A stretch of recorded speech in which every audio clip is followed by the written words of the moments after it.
Dear viewer, स्वागत है आप सभी लोगों का मनु एकेडमी में। और आज हम जिनका इंटरव्यू करने वाले हैं विजय जी, वो हमारे साथ जुड़ चुके हैं। तो सबसे पहले तो विजय, आपका बहुत बहुत स्वागत है मनु एकेडमी में। थैंक यू सर जी। मेरे लिए भी ये बड़ी अपॉर्चुनिटी है कि मैं आपके साथ इंटरव्यू कर रहा हूँ। आपने मुझे ये चांस दिया आपकी मनु एकेडमी के इंटरव्यू में। Thank you so much for that sir. और थोड़ा सा मैं आपका इंट्रोडक्शन दे देता हूं जो लोग इंटरव्यू को देख रहे हैं।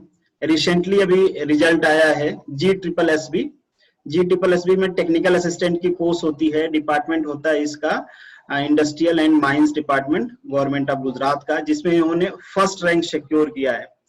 तो फॉर सिक्योरिंग फर्स्ट रैंक हमारे तरफ से, पूरी मनु एकेडमी की तरफ से आपको मेनी मेनी कॉन्ग्रेचुलेशन। एंड हम उम्मीद करते हैं कि आप फ्यूचर में जो भी चाहते हैं, इसके अलावा भी आप चाहते हैं तो जरूर अचीव करें। तो विजय, हम इंटरव्यू में वो सारी चीजें डिस्कस करेंगे जो कैंडिडेट्स ने आपके लिए भेजे हैं, बट उससे पहले थोड़ा सा ब्रीफली हमें आप अपने बारे में बताएं कि आप कहाँ से बिलोंग करते हैं, ग्रेजुएशन कहाँ से हुई आपकी, और ये जो गवर्नमेंट जॉब की जर्नी है ये कैसे स्टार्ट हुई।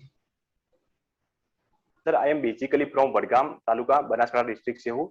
और पढ़ाई मैंने 11th-12th तक तो मैंने पूरी पढ़ाई अपने गांव में की। आफ्टरवर्ड मैंने बी गोकुल यूनिवर्सिटी से की, और उसके बाद जाके मुझे लगा गवर्नमेंट जॉब का इम्पोर्टेंस, तो मैंने उसकी तैयारी स्टार्ट की। अच्छा, गवर्नमेंट कब से तैयारी कर रहे हो आप? सर 2016 से। अच्छा, तो इसके लिए आपने कोई क्लासेस लिए थे या फिर सेल्फ स्टडी है आपकी ये? नहीं सर, मैंने कभी कोई क्लासेस नहीं ज्वाइन किया है।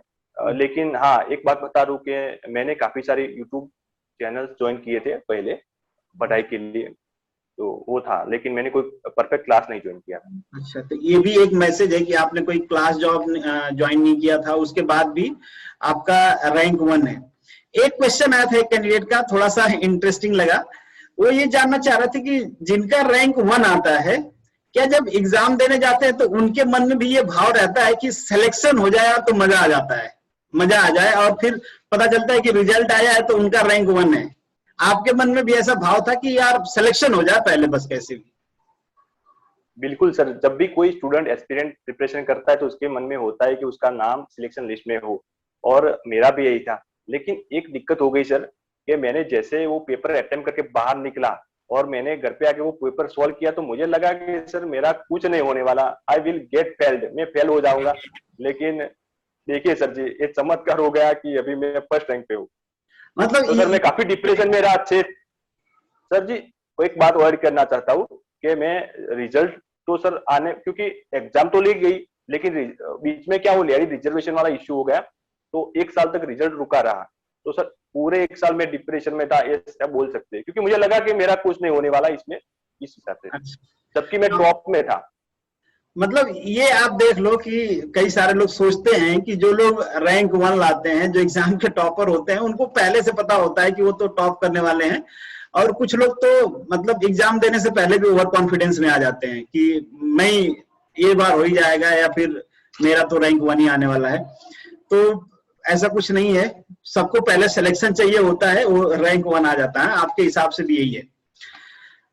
तो जो सेकंड क्वेश्चन हमसे पूछा है, ये बेसिकली रमेश चौधरी साहब ने, उन्होंने कहा कि जो ये एग्जाम है इसका सिलेबस बहुत ब्रॉडर है, कई सारी स्ट्रीम्स इसमें एलिजिबल होती हैं, और जी ट्रिपल एस बी का जो मॉडल है, कई सारे एग्जाम्स वो करवाते हैं जिसमें कई सारे स्ट्रीम्स एलिजिबल होती हैं। जब ढेर सारे स्ट्रीम्स एलिजिबल होती हैं तो सिलेबस भी वो उसी तरीके से डिजाइन करते हैं। तो उनका कहना है कि सिलेबस इतना ब्रॉड है, हम मैकेनिकल से हैं, हमको दूसरे स्ट्रीम्स के भी क्वेश्चंस वहां पे फेस करने पड़ेंगे। तो जो प्रिपरेशन होती है वो कैसे करें, मतलब पूरा सिलेबस पढ़ना चाहिए या फिर कुछ पोर्शन पढ़ के पढ़ना चाहिए? आपने क्या किया था, पूरा सिलेबस थ्रू आउट पढ़ा था दूसरे ब्रांचेज का भी, या फिर कुछ पोर्शन किया था? ओके सर जी, बढ़िया क्वेश्चन है सर। एक बात तो एस्पिरेंट अपने दिमाग में बिठा ले कि जो भी सिलेबस रहेगा ना, छोटा हो या बड़ा हो, वो सबके लिए है ना, सेम है। आपके लिए अलग से तो कोई सिलेबस है नहीं, तो आपको जितना ही टफ लगता है दूसरे पर्सन को भी इतना ही टफ लगेगा, ये दिमाग में बैठा लीजिए। अच्छा, सेकंड बात करते हैं जी ट्रिपल एस बी के सिलेबस की। ऑब्वियसली क्योंकि जी ट्रिपल एस बी में 2 एस्पेक्ट रहते हैं, एक होता है टेक्निकल, दूसरा है नॉन टेक्निकल। तो 60-40% का रेशियो रहता है हमेशा। और वो टेक्निकल के साइड क्या होता है कि वो जी ट्रिपल एस बी कभी आपको स्पेसिफिक टॉपिक नहीं बताएगा, इस टॉपिक में से क्वेश्चन पूछे जाएंगे। अगर आप मैकेनिकल के स्टूडेंट हो तो आपको पता होगा कि उसमें 16 से 18 सब्जेक्ट रहता है, ठीक है। तो आपको सारे पढ़ने पड़ेंगे, क्योंकि GSSS भी बोलता नहीं कि आपको FM छोड़ना है या रखना है, या इंडस्ट्री इंजीनियरिंग पढ़नी है नहीं पढ़नी, वो सभी में से क्वेश्चन पूछेंगे, एक दो जरूर पूछेंगे। और पैरेलली आपको 40% का जो जीके का पोर्शन है वो भी करना होता है। तो थोड़ा दिक्कत वाली बात तो है, लेकिन मैं एक दूसरी बात बता रहा हूँ कि आप कोई भी प्लानिंग करें तो छोटा प्लानिंग ना करें, थोड़ा जैसे कि क्या होता है कि सपोज एग्जाम के 2 महीने पहले अगर प्लानिंग करेंगे मुझे क्रैक करना है तो वो नहीं होगी। आपको 1 साल पहले या 6 मंथ पहले ही प्रिपरेशन स्टार्ट करनी पड़ेगी, then and then you get selected, otherwise आप सिलेक्ट नहीं होगे। ओके, जैसे मेरे क्वेश्चन का सेंस यहाँ पे ये था कि कई सारे ब्रांचेज अवेलेबल होती हैं, तो जब कई सारे ब्रांचेज वहां पे हैं एलिजिबल, तो उसमें सारी ब्रांचों के सिलेबस कवर किए जाते होंगे, हर ब्रांच के क्वेश्चन होते होंगे। तो अगर आप मैकेनिकल का केवल पढ़ के जा रहे हो, सपोज करिए उसमें इलेक्ट्रिकल, इलेक्ट्रॉनिक्स और दूसरी जो ब्रांचेज हैं वो भी एलिजिबल हैं, तो उनके भी बेसिक क्वेश्चंस रहते हैं, तो वो वाला पोर्शन कहाँ से करना चाहिए, उसका सोर्स ऑफ मटेरियल कहाँ से और आपने कहाँ से किए थे? सर जी, मैंने मैकेनिकल तो पढ़ लिया, लेकिन जो दूसरे स्ट्रीम थे, क्योंकि इसमें करीबन 10 स्ट्रीम थे, है ना, सिविल इंजीनियरिंग की सेवा सारे स्ट्रीम थे, तो वो तो डिफिकल्ट होता है कि सारे दूसरे ब्रांच पढ़े जाए।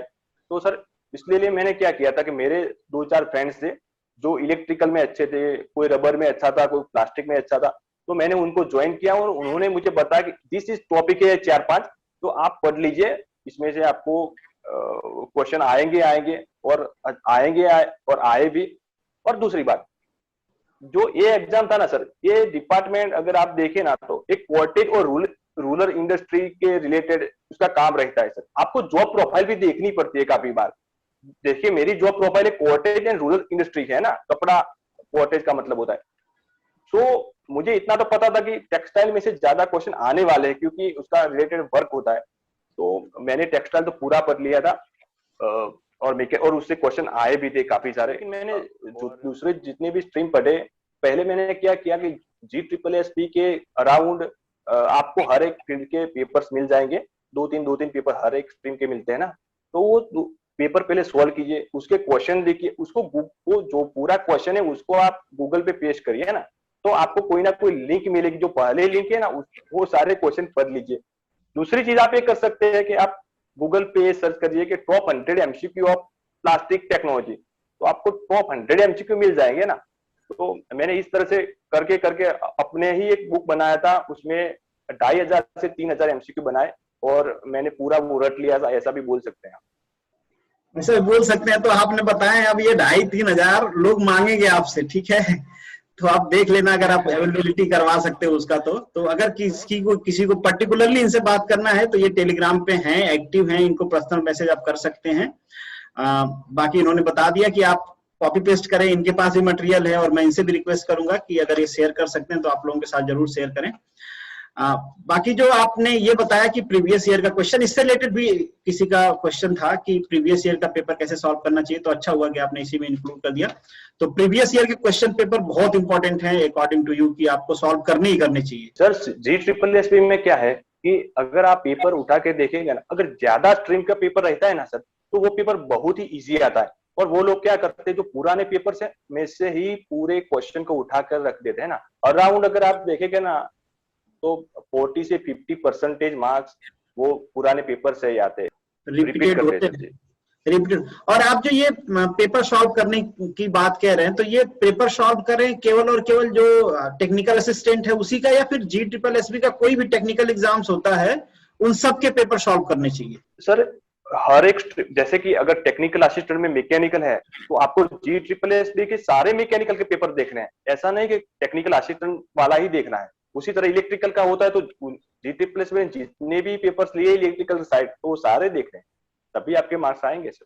जैसे टेक्निकल असिस्टेंट में 3 से 4 फील्ड अलग अलग है, तो अगर आप मैकेनिकल फील्ड से है तो मैकेनिकल के दूसरे पेपर, जैसे कि इंस्ट्रक्टर का भी पेपर लिया हुआ है, उससे पहले इंडस्ट्री इंस्पेक्टर का पेपर लिया हुआ था, उससे पहले फॉरमैन इंस्ट्रक्टर का पेपर लिया हुआ था, तो हमें सारे पेपर्स करने हैं।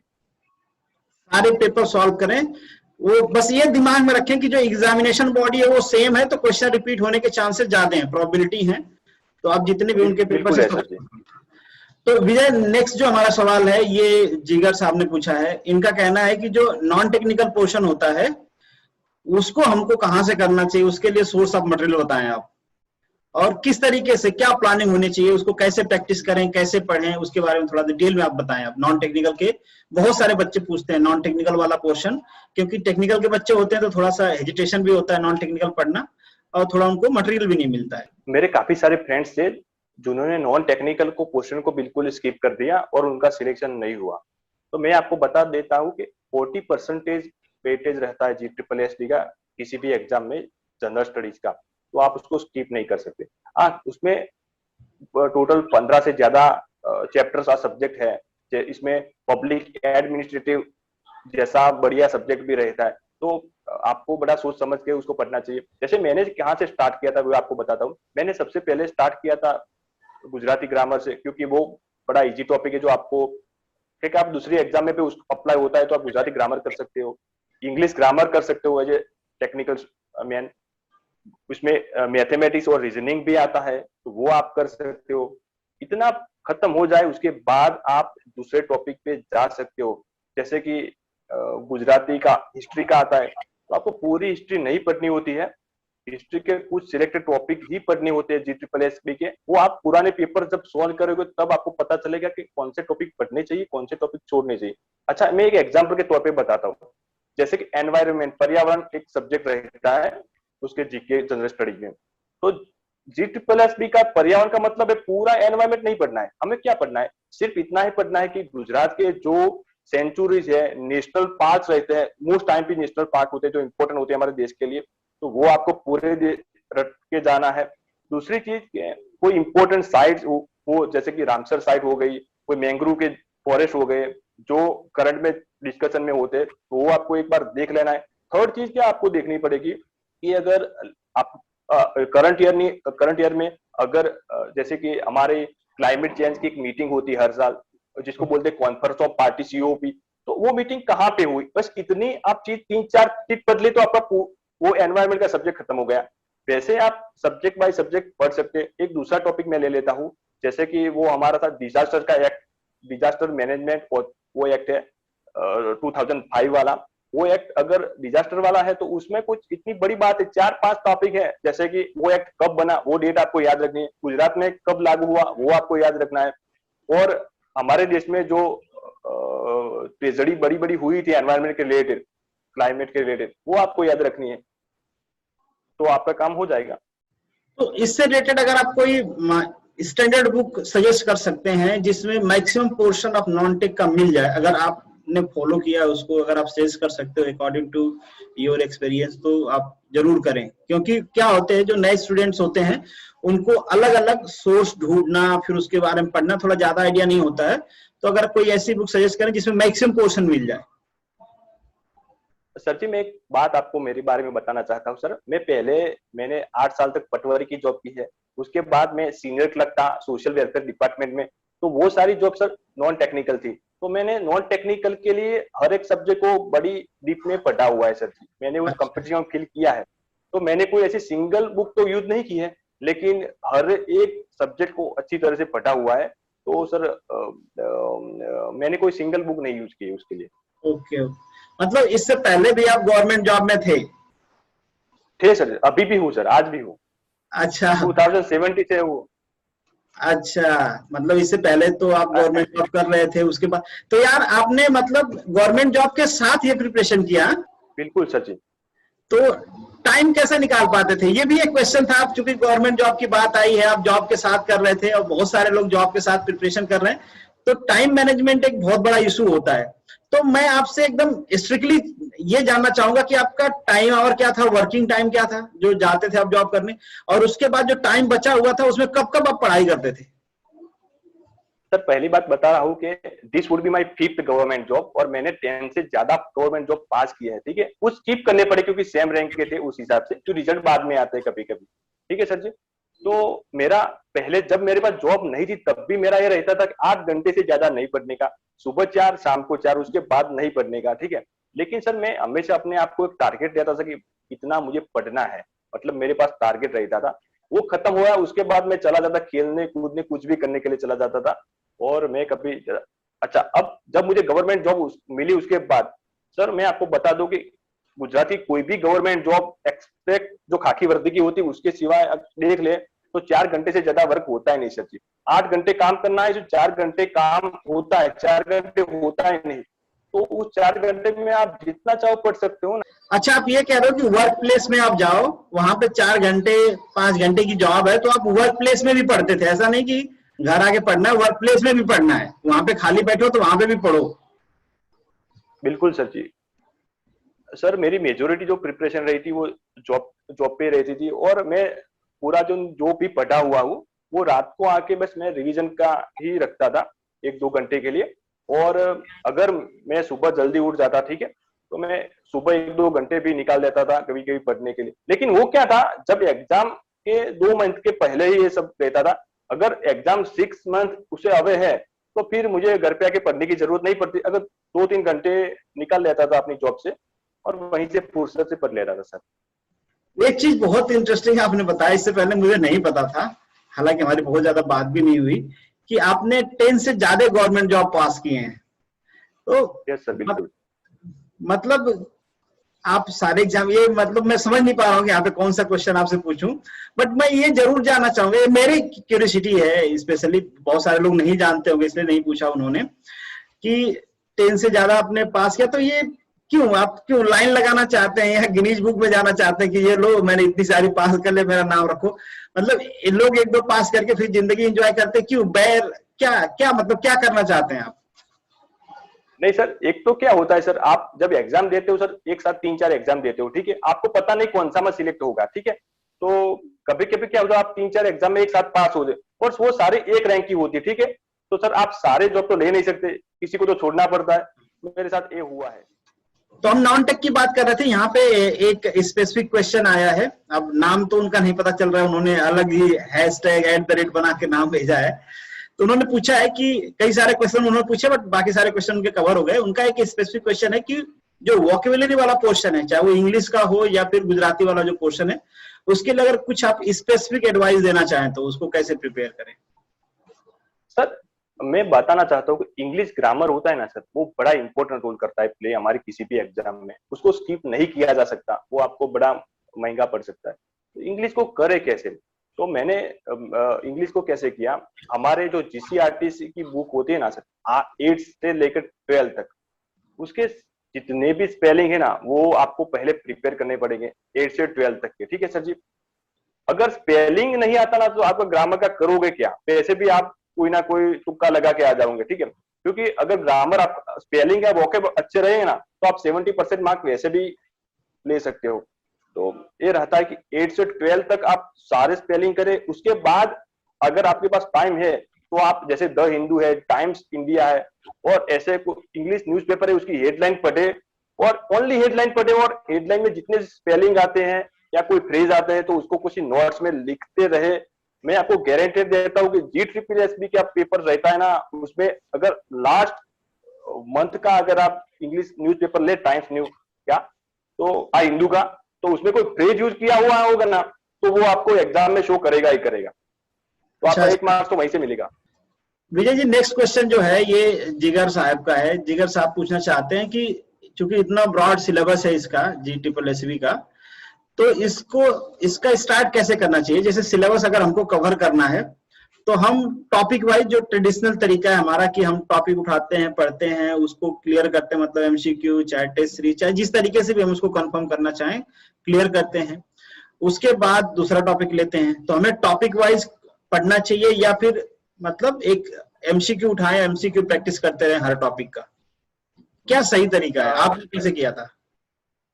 अगर GSSB की प्रिपरेशन करनी है, सपोज मैकेनिकल का कोई स्टूडेंट है, मैं स्पेसिफिक बात करूं, तो उसको क्या कर, अगर उसको थोड़ी बेसिक जानकारी है इंजीनियरिंग की तो उसे सिर्फ पहले GSSB के जितने भी ओल्ड पेपर्स है वहीं से स्टार्ट करना चाहिए। उसको पहले ये समझना पड़ेगा कि भाई क्वेश्चन आते कहाँ से। देखो एक बात बताना, कोई सी भी एग्जाम में 100% सिलेबस में सारे क्वेश्चन नहीं आते, 20% सिलेबस में 80% क्वेश्चन आते हैं, वो आप समझ लीजिए किसी भी एग्जाम में। तो GSSB में ऐसा बहुत होता है, तो आपको अगर 20% सिलेबस कौन सा है वो आपको मिल गया ना तो आपका काम हो जाएगा। मैं आपको गारंटी देता हूँ, क्योंकि मैंने 5 से 7 एग्जाम ऐसे क्रैक किए GSSB की, बता रहा हूँ। तो ये आपकी सलाह है कि ओल्ड पेपर से आप स्टार्ट करें। और अगर नॉन टेक्निकल की बात करूं मैं, तो आप पहले जो आपको टॉपिक, जो आप कंफर्टेबल है, जैसे कि गुजराती ग्रामर ले लिया, इंग्लिश ग्रामर, रीजनिंग, वहीं से आप स्टार्ट करें। फिर धीरे धीरे आगे जैसे जैसे आपका कॉन्फिडेंस बढ़ता चले जाएगा ना, फिर आपका हो जाएगा सारा कुछ। तो विजय जी, अब धीरे धीरे हम लास्ट की तरफ बढ़ रहे हैं। तो अब एक क्वेश्चन है जो बहुत लार्जली पूछा जाता है, टाइम टेबल के बारे में पूछते हैं। और अक्सर सब लोग जानना चाहते हैं कि जो टॉपर्स हैं उनका टाइम टेबल क्या होता है। आपने पहले बताया पढ़ाई के बारे में, बट यहाँ पे 2 चीज पूछना चाहूंगा मैं। एक तो टाइम टेबल कैसे प्रिपेयर करें पढ़ाई का, अगर आप कुछ स्ट्रेटजी शेयर करना चाहते हैं अपना तो। और दूसरा, रिवीजन की क्या स्ट्रेटजी रखना चाहिए। अच्छा सर, पहले मैं टाइम टेबल पे क्वेश्चन ले लेता हूँ। सर, आप एज ए स्टूडेंट पहले अपने आप को एक टारगेट दे और टारगेट को अचीव करें, ना कि कितने आवर्स कभी मैटर ही नहीं करते किसी भी काम को। अगर आपको कोई काम अच्छा लगता है, आप 12-13 घंटे भी कर सकते हैं। अगर नहीं अच्छा लगता, आप 6 घंटे भी नहीं कर सकते। अपने आप को उसी टारगेट रहे। और मैं आपको बताना चाहता हूँ, GSSB भी इतना बड़ा एग्जाम होता नहीं है, तो आप अपने आप को लाइट रखे, ज्यादा बर्डन ना दे यार। आसानी से अगर आप, मैं गारंटी देता हूँ, अगर आप 4 घंटे एवरीडे दिल से अगर पढ़ते हैं ना, तो 6 मंथ में किसी भी एग्जाम को आप क्रैक सकते हैं। GSSB के इतना कुछ टफ है ही नहीं इसमें। सर जी, मेरे रिवीजन की तो ये स्ट्रेटेजी थी कि मेरे पास इतना, क्योंकि एग्जाम 2080 में डिक्लेयर हो गया और मैंने इस पोस्ट को बड़ी नजदीक से देखा हुआ था, तो सर मैं बहुत ही ज्यादा अट्रैक्टेड था, तो मुझे इसको पास करना ही करना था। तो सर मैंने बहुत जल्दी प्रिपरेशन स्टार्ट कर दी, तो मेरा 3-4 मंथ में तो पूरा सिलेबस कवर हो गया। तो एग्जाम के पहले अगर मैं बताऊं तो रिवीजन के लिए मैं 3 से 4 मंथ थे, ठीक है। तो मैं बड़ा आराम से रिवीजन करते करते चला गया वहीं पे। अच्छा, तो अब हम लास्ट क्वेश्चन की तरफ बढ़ रहे हैं। लास्ट क्वेश्चन हमारा एज इट इज जैसे हर इंटरव्यू में रहता है, क्योंकि इनके पास एक्सपीरियंस काफी ज्यादा है। इन्होंने, जैसे आप 10 एग्जाम्स क्वालिफाई किए, आपको तो ढेर सारा एक्सपीरियंस है आपको। तो हम चाहेंगे कि आप अपने एक्सपीरियंस को कंक्लूड करके बताएं, आपके अपने एक्सपीरियंस के हिसाब से जो एस्पिरेंट्स हैं उनको क्या करना चाहिए और क्या नहीं करना चाहिए। समटाइम क्या होता है, हम कुछ ऐसी चीजें करने लगते हैं जिनका एग्जाम से दूर दूर तक कोई लेना नहीं होता है। तो आप क्या सजेस्ट करेंगे, आपके हिसाब से कोई सजेशन हो तो जरूर बताएं। सबसे पहले अगर मैं एक बात बताना चाहता हूँ, जो मैंने किया है, पहले तो मैं ये करता था कि मुझे पता था कि 20% सिलेबस में से 80% क्वेश्चन आते हैं, तो मुझे ये फाइंड करना है 20% वो सिलेबस है कौन सा। तो पहली स्ट्रेटेजी ये बनाई। दूसरी स्ट्रेटेजी आपको बनानी है कि अगर ऐसी जो भी एग्जाम की प्रिपरेशन कर रहे हैं, चाहे गेट की हो या RTO की, जो कोई स्टूडेंट जो पहली बार फेल हुआ है, जिसने बड़ी मेहनत की और फिर भी वो फेल हो गया, तो आपको उसके जाके मिलना है, उससे उसके रिव्यू पूछने हैं। तो उससे क्या होता है कि आपको उसने जो भी गलतियां की, वो गलतियां आपको पता चल जाएगी, क्योंकि फिर आप वो गलतियों को दोहराओगे नहीं ना। तो ये 2 काम करें, आप जरूर सफल होगे। और मेरी बेस्ट विशेष है आपके साथ। तो अब हम बंद करना है इस इंटरव्यू को। उम्मीद करते हैं कि जितने भी क्वेश्चंस आपके लिए शेयर किए गए थे, हमने वो सारे डिस्कस कर लिए हैं। तो विजय, थैंक यू सो मच कि आपने मनु एकेडमी को ज्वाइन किया और आपने अपना एक्सपीरियंस शेयर किया। हम उम्मीद करते हैं, जैसे हमारी बात भी हो रही थी, आपके भी और भी आगे टारगेट हैं, वो तो मैं आपसे नहीं पूछना चाहूंगा, नए लोगों से शेयर करना चाहूंगा, बट ये जरूर हम विशेष देंगे on behalf of Manu academy की, जो भी आपके टारगेट हो जिंदगी में, आप जरूर उसमें सक्सीड हो। अगर फिर से हमें जरूरत पड़ती है आपके एक्सपीरियंस की, तो जरूर आपसे कनेक्ट करेंगे। Thank you so much for joining us and sharing your strategy, your experience. Thank you sir, it's my honour that I have interview with you. Sir, मैं बड़ा खुश हुआ आज आपके साथ बात करके, मुझे बड़ा अच्छा लगा सर। चलिए, और आपसे क्वेश्चन जरूर पूछे जाएंगे, आपको मैसेज भी जरूर आएंगे, पर्सनल मैसेजेस काफी आएंगे बच्चों के। तो हम आपसे उम्मीद करते हैं कि आप थोड़ा सा बच्चों को गाइड जरूर करेंगे, जो तैयारी कर रहे हैं उनको गाइड करेंगे। और अगर आप हेल्प कर सकते हैं मटेरियल के थ्रू या कोई और भी चीजें आपके पास हो जो उनकी हेल्प कर सकती हैं, तो आप जरूर शेयर करें उनके साथ। चलिए, thank you so much again and best wishes हमारे तरफ से। Okay sir.